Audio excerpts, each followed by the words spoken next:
Hey everybody, today I wanted to show you how I turned a dome leak sensor into my own version of a humidity sensor to pick up any water droplets that are accumulating and trigger the dome actuator for the hot water heater and turn it off and give the girls a shot of cold water. So here's how I did it.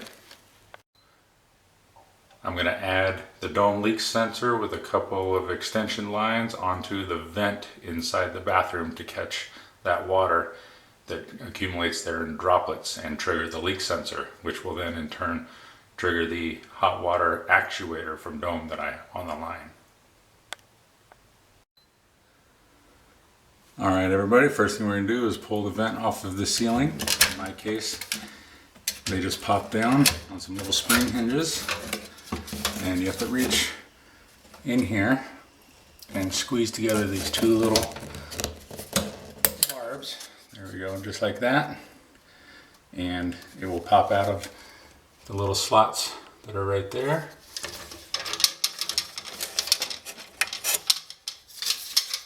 And there's the vent and the vent cover. And we will go put our leak detector on there to start being able to sense the water. Hey everybody, here we are about to put the sensor together.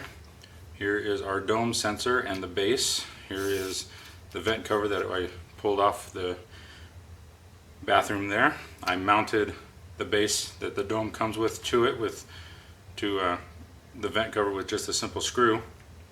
And from there we're just going to extend the pins here quite easily so that when water condensation gets in between these two lines that it'll send it to the Z-wave here and trigger the sensor. So all I did is took an old extension cord that I had, cut the ends off to get to the three lines in there, pulled one of the lines out and just stripped off the edges and pulled two of the fine stranded wires out, and I made it just about long enough for the distance of the whole rail here so I can get across, because I found that water condenses on the edges here when I was looking at it when the shower was running and nice and moist. So let's see if we can get a couple of these guys out here.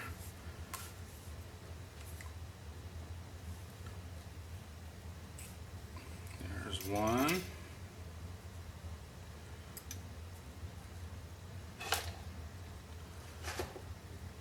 And there's two lines. So my only objective now is to hold these down as close as I can to each other to collect that water and make contact to short out the sensor lines here. So all I plan on doing is just taking these lines and attaching them to two of these sensors. So I'm just going to come out a little ways, making sure I have room to come across my whole plastic piece here, and I'm just going to wrap these around nice and tight, just making little circles here and pushing it down with my nail. So come around like that, push it down with my nail to keep it around the contact as best I can. Make 3 or 4 loops that way and have it come up to the center, just like, oops, just like that. Push that back on that sensor there.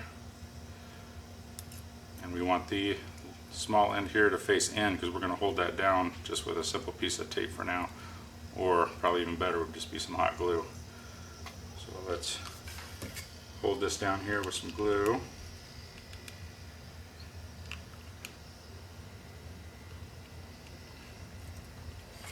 Give that a second to dry. So all we've done is taken it, wrapped it around a couple times, come out a little bit and hold it down so it doesn't fall off on us. And we will do that with the second piece here.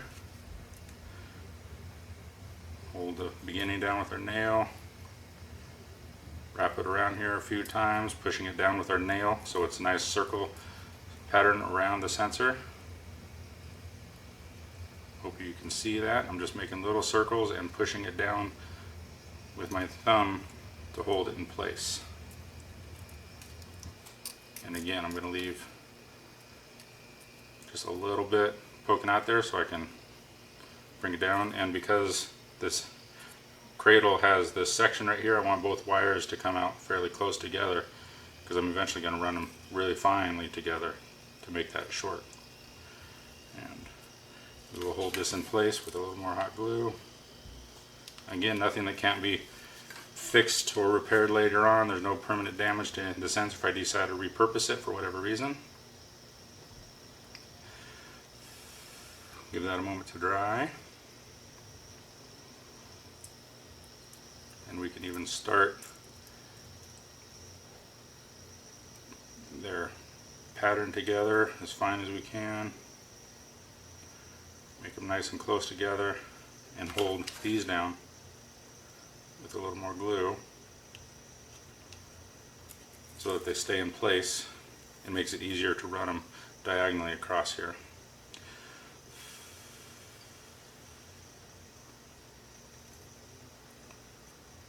Give that a moment to harden up.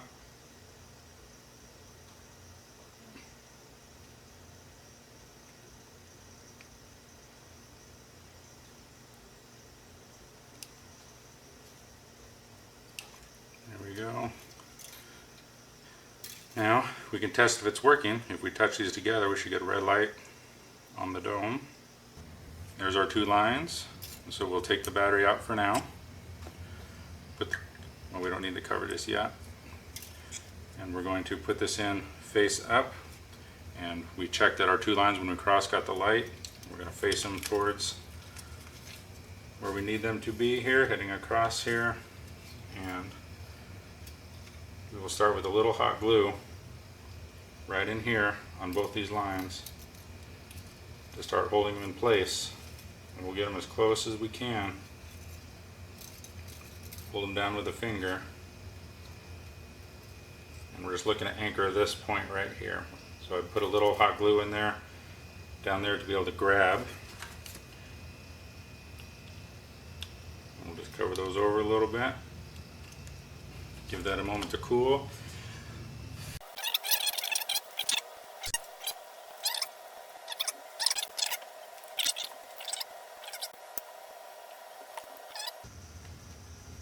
Get it taut, and we're going to do the same for the other side.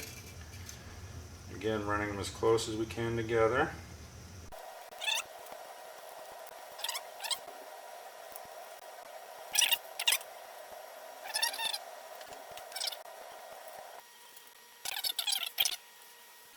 There you go. We'll give that a second to dry.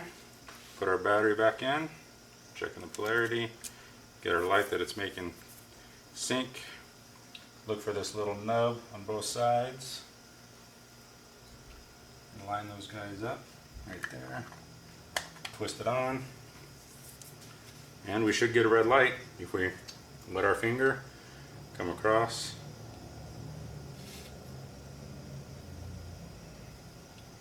And there's the red light. You might not be able to see that, but the red light is on. There we go. The red light is on. And if I release, you can see the red light comes off, on, off with just a wet finger. So a little bit of moisture that will collect near the fan in the bathroom will detect too much showering and trigger the fan on, the light on, and to turn the hot water valve off, which will be fantastic for when those of us that get up at 6 in the morning to have hot water. That's how I did it. I'll go replace this the opposite of how I took it out, and it works. I've already tested it. I was just redoing the lines. Hey everybody, here's the final product back in place. Got the dome mounted, wires are in place, up above the shower here, of course, where it matters. And you can see how I did this here. I got the fine wires coming off the sensors and put them real close together, held down with that hot glue just to keep them in place. Got them real close together there. And when this triggers, it'll turn this fan on because it's on a switch.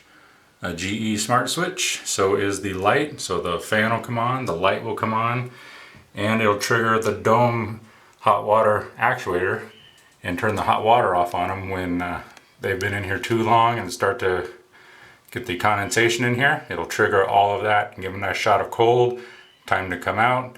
And it's a simple leak detector to get into the system. Since I couldn't find a decent humidity sensor, just kind of made my own here. And I'll show the triggering happening in a little screenshot here, but it's been working wonderfully so far. It's been a fun project, and I'm very happy to see it working so that the rest of us get a hot shower when we're looking for it. There you go. Hope that helps. It's been fun. Thanks.